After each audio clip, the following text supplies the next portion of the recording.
jangan kau sangkut. Dan di agama juga di sana tidak ada melarang kalau dia panggil kakak. Oh, dilarang. Loh, bagaimana dilarang? Kalau nobot dilarang? Berarti nobot dilarang. Loh, dilarang dia panggil ini. Dilarang dia kalau tidak panggil abangnya. Karena apa? Dia anak saya yang sekian. Anak saya ada semua. Dia sebelum dia begitu di sana. Sebelum ya ingat ya, hukum waris surah An-Nisa bos ayat 11. Dia hukum waris itu bos. Sekarang begini, masalah warisan di sana. Dia dapat dari saya. Dia dapat dari kamu. Bayangkan ya, semua dapat dari saya. Mana bisa disebut tidak anak saya?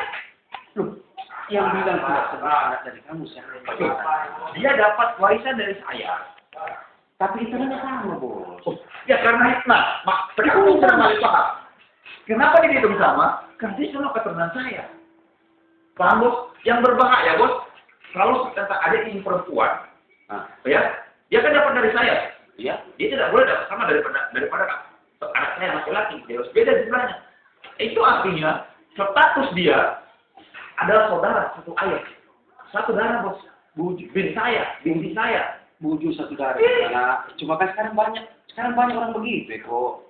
Beda. Saya tidak pakai. Loh, tidak. Dan itu saya tidak pakai. Saya aturan bisa 11 dan di agama di sana tidak ada mengatur. Bilang panggilan apa nih kok sampai dari Ibu Tiri? Tidak ada panggilannya itu, bos. Tidak ada aturannya. Oh, panggil. Bos surat mana lagi kok? Dua. Kalau masuk ada duluan, nggak iwaja. Loh, saya muda. Itu Pak.